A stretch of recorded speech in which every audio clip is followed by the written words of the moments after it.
What is going on, everybody? John Bleed 101 here again, and I am back with another video, and I apologize. This is the video, like, I just start off with an apology because I have not been covering Comic-Con news as much as I'd like to. In fact, stuff was coming out so fast in rapid fire that I couldn't keep up with it. I could report on some things, but I couldn't get everything I wanted. So pretty much this is going to be, I'm going to do two different videos. I'm going to do a Marvel News Roundup for DC, and we're going to do it for Marvel. Well, this was actually the Marvel videos, even though I mentioned that last. I think that's just like a pattern I've had.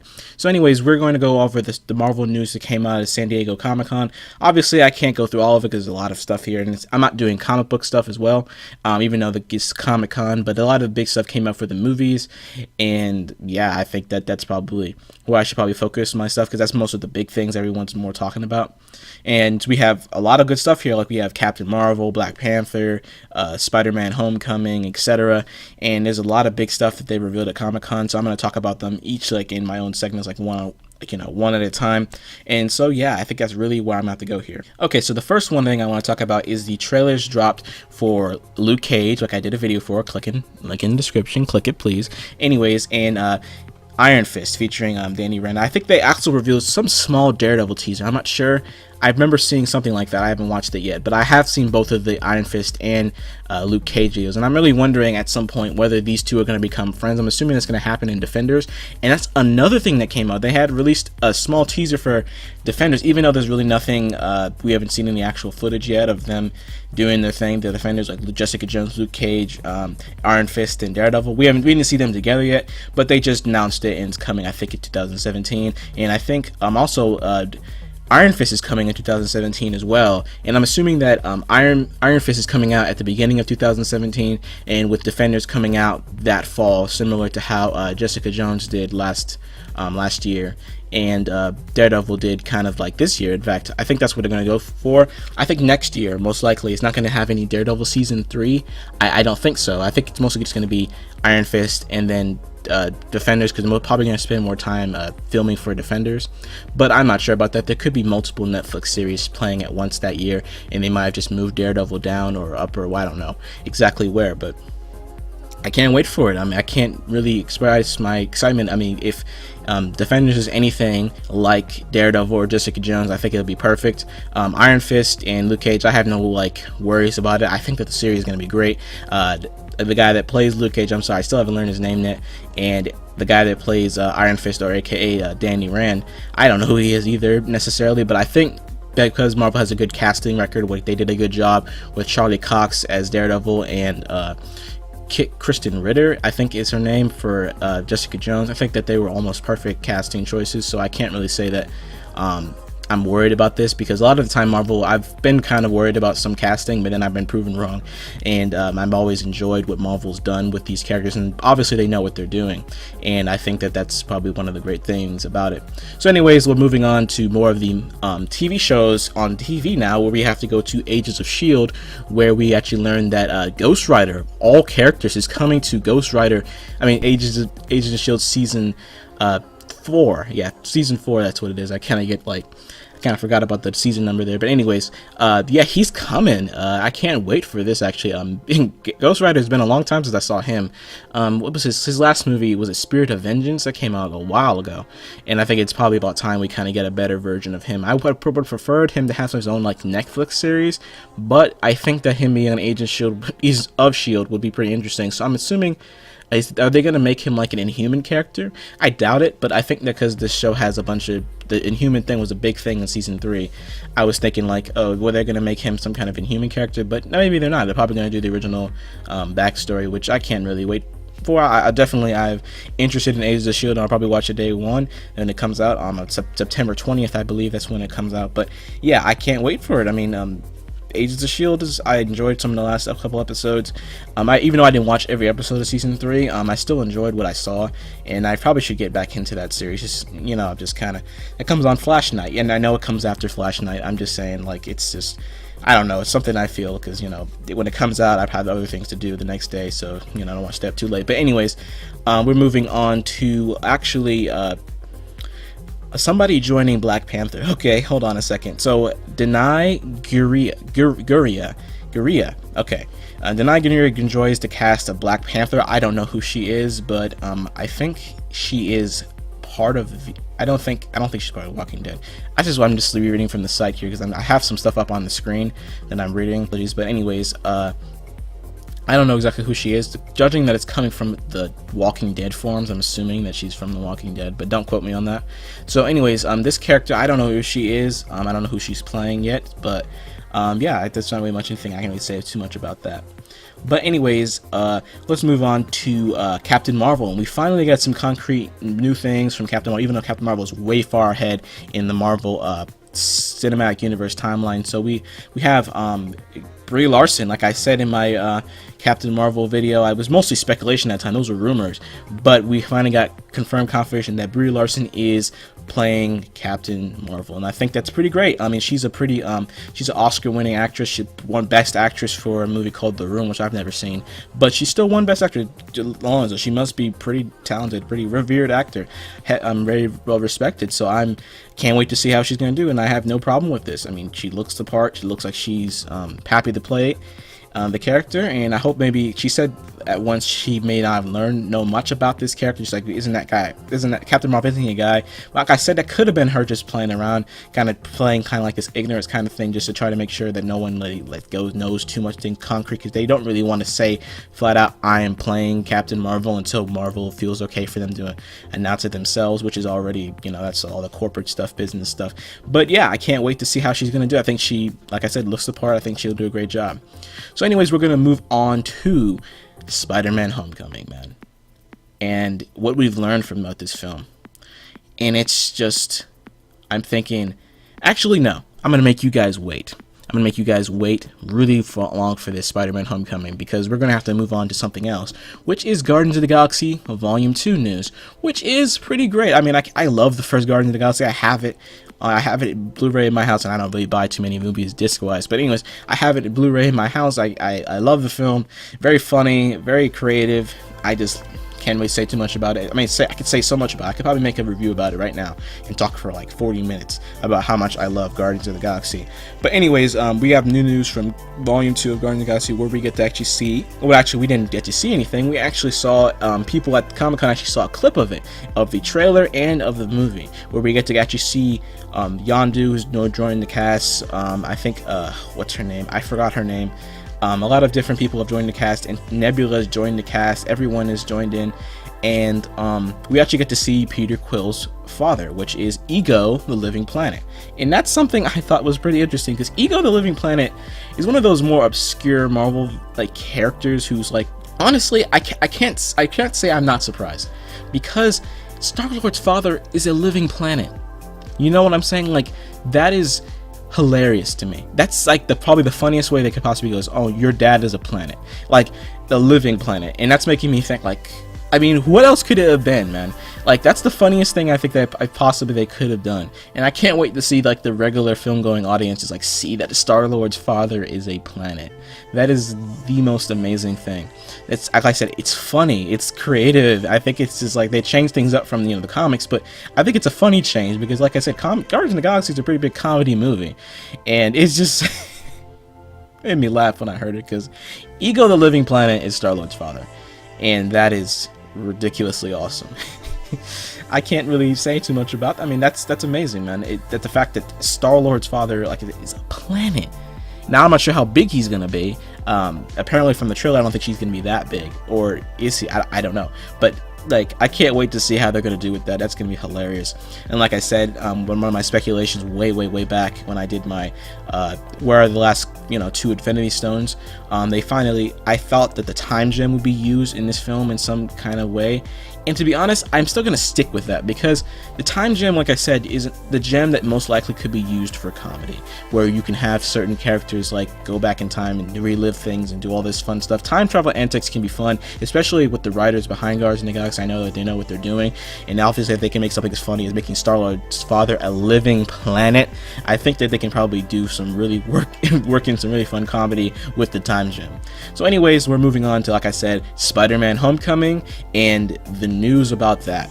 Now, I can't really express how excited I am without the face cam, but I look like crap right now as recording this. I'm not going to use the face cam, but anyways, Spider-Man Homecoming, I can't wait for this movie, man.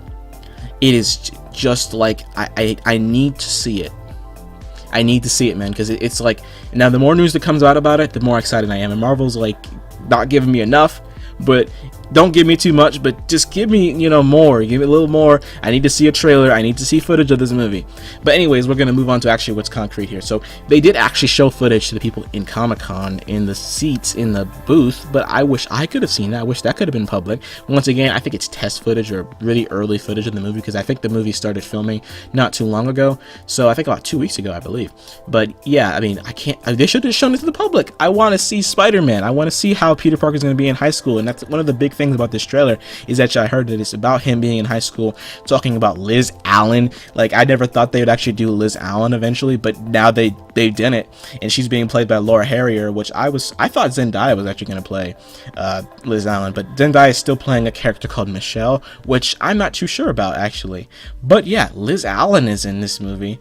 They're going to have Ned, which is Ned Leeds from the comics, a very classic Spider-Man character who eventually was actually unmasked as the Hobgoblin, but not really the Hobgoblin. His name is Roger Kingsley, the real Hobgoblin anyway, but the guy took up the mantle for a little bit of time. But like Ned Leeds, who else did they? Tony Revolori, he's playing Flash Thompson, which is a little interesting for me because Tony Revolori doesn't seem like he's that big of a guy. Ned like seems like he's much bigger than Peter. So I'm not saying how Peter couldn't stand up for himself, but maybe they're going for a different aspect there, where maybe his bullying is less physical and more like, you know, abusive mentally or whatever. I don't know, but they're changing things up from the original Flash. I would have preferred to see a more classical Flash, but it's pretty interesting to see how this guy's gonna go for the role. Like, classic Flash, I think honestly in the comics, I think grew respect for Peter, not actually while he was bullying him. That's actually one of the things I think that wasn't true about it. Now, he believed that Peter was going to be like the next Steve Jobs or whatever, what they said at the time, but you know, Steve Jobs wasn't around in the 60s like as a big person. But anyways, he doesn't actually respect Peter until around after he goes to college. They kind of slowly gain respect for one another, but it's interesting to see how in this movie they're more like high school rival menace. I don't really know exactly how it's going to be. He said it's going to be his bully, so he is going to be bullying Peter, but maybe we'll probably see a different aspect of Flash in this film, similar to maybe how Spectacular Spider-Man goes, where Flash gets humiliated a lot, and that's one of the things that jumps to mind when I was seeing this. I was like, Spectacular Spider-Man, this has to be some way. I mean, Spectacular Spider-Man did this whole high school dynamic very well and mixed it in with the hero stuff and Spider-Man stuff. I can't wait to see exactly how that all is gonna tie together, but it's like it's ridiculously awesome how you can see all this stuff coming together. Classic Spidey all the way. Even though Ned Leeds is not like a kid, but I'm just saying, like, it's interesting to see how this is all feeling like classic Stan Lee and Ditko Spider-Man, and I can't wait to see how all of that's going to turn out. I mean, I'm like a fanboy behind the microphone right now. I'm so happy. I can't help but smile about this because it's fantastic. And I can't wait to see it. Oh, and I forgot about that because they revealed a new poster, and I'm getting caught up in just like the high school stuff. The Spider-Man stuff is always going to be awesome. I think that's always goes without saying. But we have the Vulture, played by Michael Keaton, who is the villain of the film. So I don't think I'm surprised by this. I mean, it's pretty obvious. Okay, Michael Keaton's played bird-like roles his entire actor career. He played Batman. He played in a movie called Birdman, which is based off of, I think, his film career after Batman or something like that. I haven't seen the movie, but or in that movie's fiction, you know, he's playing. Anyways, I digress. Anyways, I expected him to play the Vulture. You know, I didn't really think he would play anyone else. He looks the part. He definitely knows what it's like to be a bird. I'm just joking around here, but actually, if you look at the poster here, which is that he actually looks pretty awesome. I can't really lie about that. He looks like a mix of Falcon and similar to a little bit of the Green Goblin, a tiny bit, not a lot, but maybe they're gonna tie it in similar to how Spectacular Spider-Man did, where the Vulture's flight tech was used in the Goblin Glider. But anyways, I digress. He looks awesome. He has talons. He looks threatening. Anyone that said the Vulture's not a very threatening villain, he looks pretty awesome here. I don't really see how he couldn't be a threat to Spider-Man. Looks pretty dangerous. I think he looks great. Definitely can't wait, because he, like I said, Vulture is the second or third, I'm sorry, the third villain that Spider-Man ever fought. The first one was the burglar that killed Uncle Ben. The second one was the Chameleon, and the third one, well, yes, it was the Vulture. He appeared in Amazing Spider-Man #2, and he's one of the older Spider-Man villains. So I think definitely if they're going to start off with Spider-Man in high school, they have to start off with the Vulture as his very first like big super villain. And I can't wait for it. Legit, I can't wait to see this movie. I need to see it now. I need to see a trailer. By the end of the summer, there needs to be a trailer. But in speaking of trailers, before we end off here, we actually got a Doctor Strange trailer, which I didn't talk about too much, and I kind of forgot about it because I wanted to talk about Spider-Man. But Doctor Strange actually released its own trailer this week, and it's great. This, like, the visuals are fantastic. You see like buildings turning on its sides. You see we got a little bit more of the villain this time, which I'm not very familiar with the villain, but yeah, I'm just talking about how the visuals in the movie kind of makes you, it's like timey-wimey, like weird stuff happening right there. And that's why I think this is most likely the reality gem probably should have been saved, to be honest, for this movie, because the reality gem would have made a lot more sense why all of this stuff is just shifting around, these different realities, different dimensions, how everything is changing. And I think honestly, yeah, the reality gem should have been perfect for this film. But I guess it was used in Sword of the Dark World, which is not as fantastical as this, I don't think. It's just like, this movie looks great, and honestly I think this is mostly the only likely place to put the Soul Gem. The Soul Gem can only be used here because Doctor Strange has stuff to do with all this like dimensional spiritual type stuff, and that's like the #1 choice. I think that's the most logical decision for anyone who wants to see the Soul Gem. That's probably the soonest we'll ever see it, so I absolutely can't wait for this movie as well. This movie looks great. Benedict Cumberbatch looks it's perfect. I think he's perfect for Doctor Strange, even though I haven't seen the movie yet. I'm just saying, he looks perfect for Doctor Strange. He has a great look. I think that he'll probably do the character a lot of justice, and I can't wait to see how he's going to do this. Alright, so I completely missed this in my original assessment. I just kind of like, this flew right over my head, and when I was searching for images for this video, we forgot to talk about Thor Ragnarok. Now, Thor Ragnarok, if you don't know what I'm talking about, it's the third movie in the Thor franchise, where it deals with the ancient one. I'm not sure exactly what the person's name is, the villain of the film, but I believe they announced there's going to be about 3 villains in the film. One of them actually is Surtur the Demon. If you've ever seen, like, there's this movie on Netflix about Thor when he was younger, and they had the Sword of Surtur. They were looking for that, similar to that character. He's like a demon, fire demon type guy, very powerful, and I can't wait to kind of see how they're going to do with him. I haven't really seen much of this guy before. I'm not a big like Thor reader, but I have read some Thor issues, and Surtur is one of the people that stands out to me, because I'm thinking like, oh, you know, Surtur, I mean, that's one of Thor's or Odin's, one of Odin's foes. I really think about it, but I'm pretty excited about this, because, you know, I mean, this is probably going to be like the biggest Thor movie so far. We got about 3 villains. I think I said they're going to have. It's going to be like pretty much a lot of action. I'm assuming it's going to have a bridging. I'm wondering when that bridge between Guardians of the Galaxy and Earth with the Avengers is going to actually kind of come about. Is it going to happen in this movie where Thor, through his travels or whatever, is going to meet somebody there? I don't really know. I'm hoping somehow we're going to get some more information on the Infinity Gems, and maybe even have Thanos have an appearance. But there's also something else, and this is what I'm saving almost for last. Okay, I know that this is last, but I'm just saying. All right, Gladiator Hulk is going to be in this movie, and that is huge if you don't really know what I'm talking about. So Hulk is going to be in this movie, like you've already known, but if you've ever read Planet Hulk or World War Hulk, then you know exactly what I'm talking about. They've revealed some armor that confirms that World War Hulk, or Planet Hulk, or Gladiator Hulk, whatever we want to call him, is going to be in this film, and that is huge. Okay, that Planet Hulk and World War Hulk are one of the biggest Hulk arcs, and one of the better ones to my knowledge, and it makes me kind of wonder, maybe sometime really way down the road, eventually we might be able to see some kind of Planet Hulk movie, or World War Hulk movie, depending on, you know, how things go. It'd be kind of interesting to see how Hulk would fight. If Hulk were to come, you know, have something taken from him and him become angry at Earth, he would come and kill the Avengers, or try to kill them anyway. I wonder how that would actually happen, where he leads his army, and eventually somewhere down the road they could eventually do this. But I forgot to talk about this. It's big. That's one of the biggest things that came out of Comic-Con, and I forgot it. And it's just like, that's all on me, people. So yeah, that's pretty much all I got to say, though. This is John Blade 101, everybody, and I bid you a good day. Have a good one.